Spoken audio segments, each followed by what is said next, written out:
pour aborder la paracha de Pinchas, il faut tout d'abord revenir sur le dernier passage de la semaine dernière, paracha de Balak, le Maftir. Or, voici qu'un homme des enfants d'Israël vint et emmena une femme midianite vers ses frères, aux yeux de Moïse et aux yeux de toute l'assemblée des enfants d'Israël. Et eux, ils pleuraient à l'entrée de la tente d'assignation. On nous parle d'un homme qui a copulé avec une midianite. Et voilà que réaction d'un homme, Pinchas, fils de Elazar, fils de Aaron, le Kohen, vit, et il se leva du sein de l'assemblée et prit une lance dans sa main. Il vint à la suite de l'homme d'Israël dans sa tente, et il les transperça tous deux, l'homme d'Israël et la femme en son bas-ventre. Et le fléau fut arrêté de dessus des enfants d'Israël. Ceux qui avaient péri dans le fléau furent au nombre de 24 000. Donc on voit que la faute de cet homme-là va causer quelque chose de catastrophique dans le peuple d'Israël. Et heureusement que Pinchas a réagi, bien que la réaction est extrêmement violente, on va en parler un petit peu. Elle n'est pas donnée à tous de le faire. D'ailleurs, c'est le seul dans l'histoire qui a réagi de cette façon-là. On verra que Dieu va dire même, je vais contracter une alliance de paix avec Pinchas. Et dans la Torah, le mot paix, il est coupé en deux. Pour dire que ce n'est pas une vraie paix parce que Dieu n'attend pas la réaction d'une telle réaction. Pinchas, c'est un homme particulier qui pouvait réagir. Et heureusement qu'il a réagi parce qu'on voit qu'il a arrêté le fléau. Et puis la paracha de Pinchas maintenant commence. Donc ça c'était le Maftir de la semaine dernière, paracha de Balak. Hachem parla à Moshe en disant: Pinchas, fils de Elazar, fils d'Aaron le Kohen, a détourné ma colère de dessus les enfants d'Israël quand il a assouvi avec zèle ma vengeance parmi eux. Et je n'ai pas anéanti les enfants d'Israël dans ma vengeance. Et la Torah dit un peu plus loin, le nom de l'homme d'Israël frappé était Zimri, fils de Salou, chef de maison paternelle des Shiméonites, donc de la tribu de Shimon. Et le nom de la femme midianite qui avait été frappée était Cosbi, fille de Tsour, chef des peuplades d'une maison paternelle de Midian. Madou a Besafa Paracha Kodemet. Pourquoi dans la fin de la paracha de la semaine dernière que nous avons lu au départ, dans la paracha de Balak, Keshemesoupar ala Avon et Chamour shel Zimri Midianite, lorsque la Torah relate la faute grave que cause Zimri avec la Midianite, et Elima a Torah Kedoshat Shemam, la Torah a caché son nom. Elle ne nous donne pas son identité. Elle nous dit simplement: un homme est venu copuler avec une femme de Midian, Pinchas réagit. C'était la semaine dernière. Et dans la paracha de cette semaine, là, on nous donne leur identité. Ve'ilukan, tandis que cette semaine, dans la paracha de Pinchas, Dafka achare shekvar nergushlem, une fois que ces deux ont été tués par Pinchas, Rak az niskera Torah kedosha degalot lanot shemotem. Ce n'est que maintenant que la Torah dévoile qui étaient ces deux personnages. Et particulièrement, on va parler, nous, de Zimri. Comme la Torah dira, Veshem ish Israël amouké, et le nom de l'homme d'Israël qui a été frappé, Zimri ben Salou. Pourquoi est-ce qu'on ne l'a pas mentionné la semaine dernière? Pourquoi en deux temps? Pourquoi une première fois la semaine dernière sans dire leur nom, et une fois qu'ils ont été frappés par Pinchas, on dit, bah tiens, sachez que le nom de cet homme-là, c'était Zimri ben Salou. Alors, Sefer HaKadosh Arve Nachal, dans un livre du nom d'Arve Nachal, Mousbar al-Kar Be'onivla, il va être expliqué quelque chose de fabuleux. Selon nos Chachamim, à propos d'un concept que l'on appelle Chibut Hakever. Alors, je ne vais pas rentrer dans le détail de ce que c'est Chibut Hakever. On va juste donner une petite définition comme le fait le Arve Nachal. Regardez. Le'achar mitato shel kol adam, après la mort de chaque homme, de tout homme, Ba amalach amemune el hakever, il y a un ange qui vient dans la tombe. Veshuel oto sham mashemo. Et là-bas, il pose la question au défunt: quel est ton nom? Im oto adam ayarasha bechayav, si cet homme-là était un homme mauvais lorsqu'il était vivant, ou eno zocher et shemo, il ne se rappelle pas de son prénom. Alors, ve'az makeu oto amalar vechovto. Alors là, à cet instant-là, l'ange, il s'occupe de son cas. Il lui fait du mal. On ne va pas rentrer dans les détails. C'est ce qu'on appelle en tout cas Chibut Hakever. Ve'imkar, c'est ainsi. Tzrichim anulavin, la question que nous devons poser est la suivante. Madoua aracha shocher pitom et shemo. Pourquoi quelqu'un qui a fait du mal dans sa vie, qui a une vie mauvaise, pourquoi est-ce que lorsqu'il meurt, il oublie son prénom? Omer Arvenachal nous dit, nous devons savoir qui Shem Ha'adam ou Shoresh Hachaim Shelo, que le nom d'une personne, c'est la racine de sa vitalité.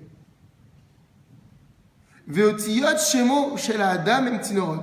Et les lettres qui composent son prénom sont en réalité des canaux Asher Mehen Yored Shefa Chaim Ladam, par lesquels Hachem envoie une abondance de brachot sur l'homme.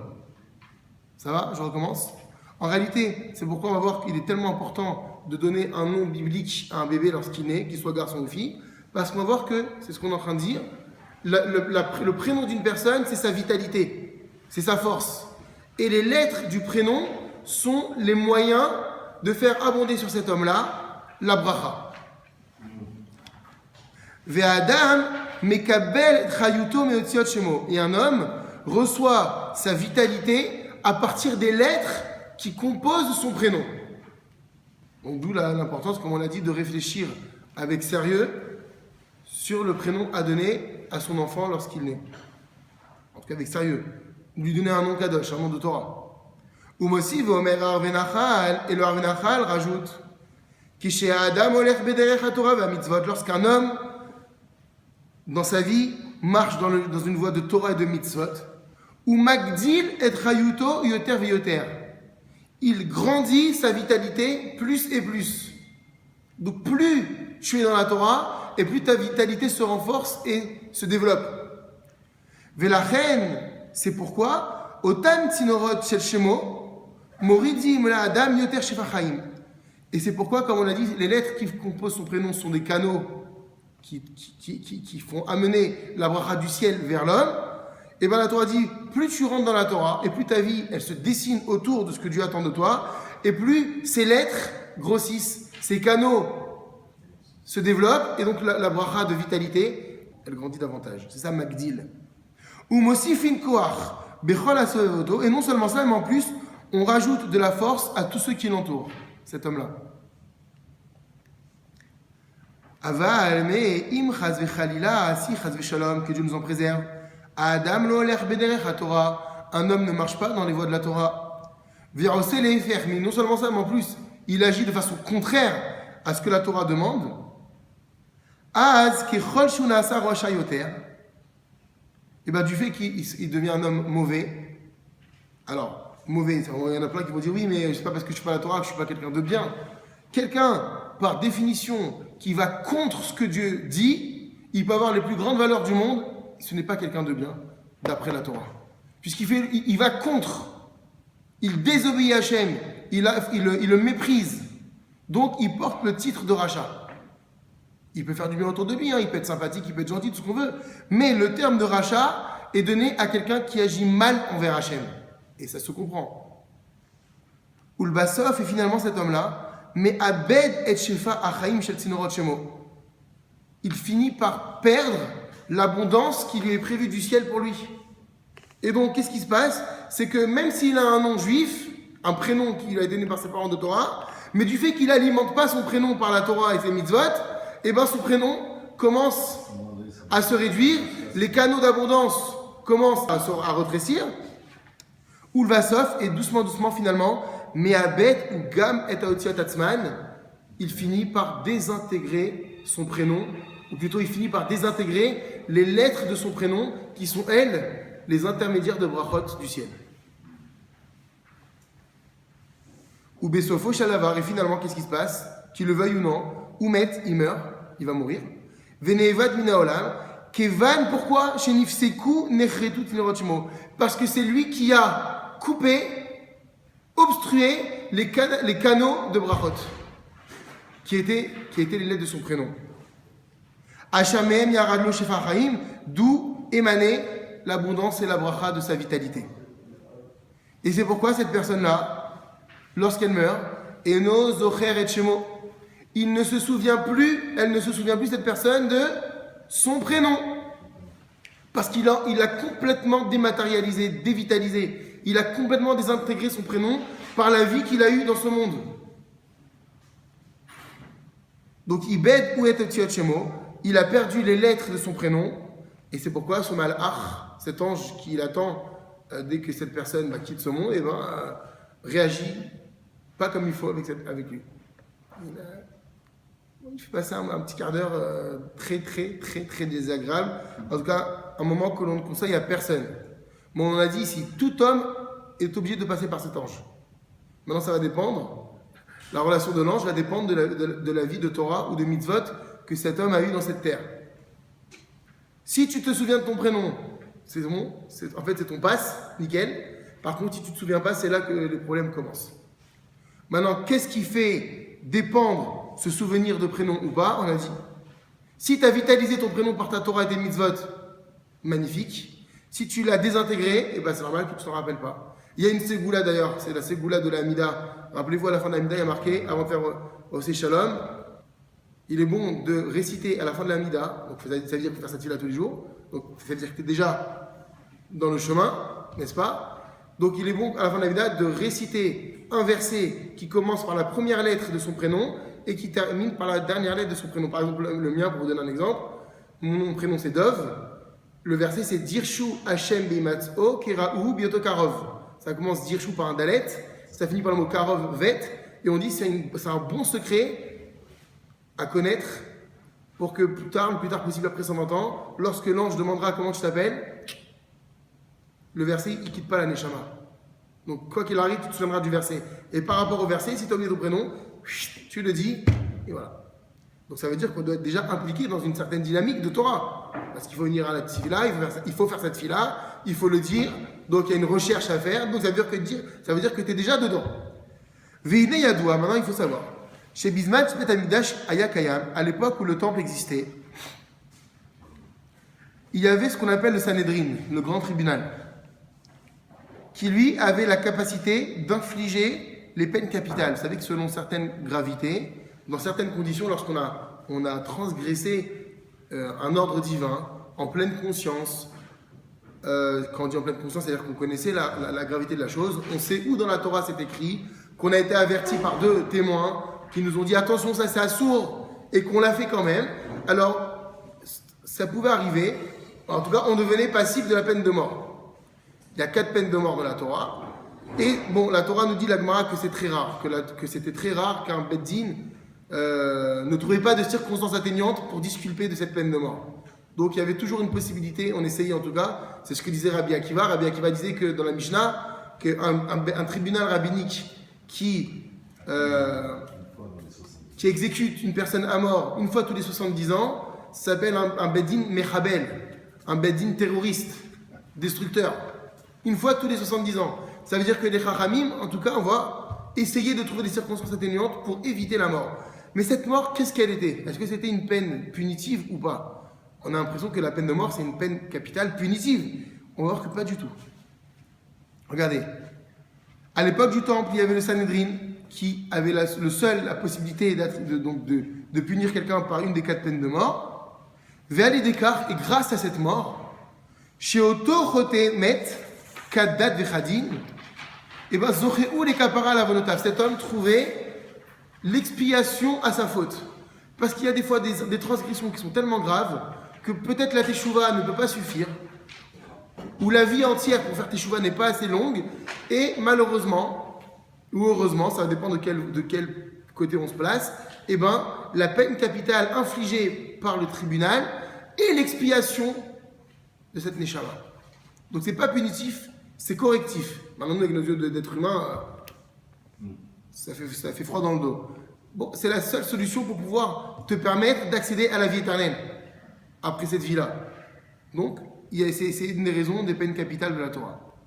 Ve'ali Dekar, et par cela, Zoché ou Benosav chez Chosrin et la cet homme, grâce à la peine capitale, eh ben, il retrouve les lettres de son prénom qu'il a perdu à cause de la faute qu'il a commise. Veka Chaya Zimri Ben Salou. Et c'est exactement ce qui s'est passé avec Zimri Ben Salou. Chez Aliédé Shneira Galilée Pinchas, parce qu'il a été tué par Pinchas, donc Pinchas, il faut faire très attention, il n'a pas réagi en tant que. Ça n'a pas été une réaction de sa part, ça n'a pas été un réflexe. Il a réfléchi, il s'est posé la question, est-ce que moi je suis en mesure de donner cette peine de mort? Est-ce que je suis en mesure de réparer Zimri Ben Salou par rapport à la faute qu'il est en train de commettre. Et c'est Moshe Rabbeinu qui lui a dit, allez, vas-y. Puisqu'il a demandé l'autorisation à Moshe. Il lui a dit, est-ce que la halakha, elle ne nous dit pas qu'il faut agir ainsi? Et Moshe a acquiescé. Donc il a réagi comme un Beddin. C'était Pinchas. C'était Moshe Rabbeinu, en réalité. Et donc, Itkadesh Shem Shamaim, on voit bien que Dieu a d'ailleurs accepté, puisqu'il va dire dorénavant, je vais contracter une alliance éternelle avec Pinchas, toute sa descendance va devenir Kohen Gadol. Umeatam ou Vanetev, à présent, comprend bien Madoua Batechila. Pourquoi au départ Bet Maaseh Shela Avera, au moment où la transgression est relatée dans la Torah, dans la parasha de Balak, on nous dit voilà un homme qui est venu avec une femme non juive et a copulé avec elle. On ne dit pas son nom. Pourquoi? Parce qu'à cet instant-là, il n'a plus de nom. Le Ouskar Klal chez Moshe Zimri, on ne mentionne pas le nom du tout de Zimri, qui a l'idée Godel Achet Shasa, car à cause de la gravité de la faute qu'il commet à cet instant-là, Ibed et Otiot Shemo, il avait déjà perdu son prénom et les lettres qui le composent. Ah, mais la Achar Sheba Pinchas, après que Pinchas soit venu, Vekine Kinat Hashem Tzivaot, et qu'il est jalousé à la place d'Hachem, cette phrase elle est très forte dans la Torah. Il a été jaloux pour Dieu, c'est comme quelqu'un qui se fait tromper, que Dieu nous en préserve par son conjoint, la jalousie qu'il ressent, le mal qu'il ressent, et bien Hachem il a ressenti pour Zimri lorsque ça s'est passé. Et Pinchas a ressenti ça pour Dieu.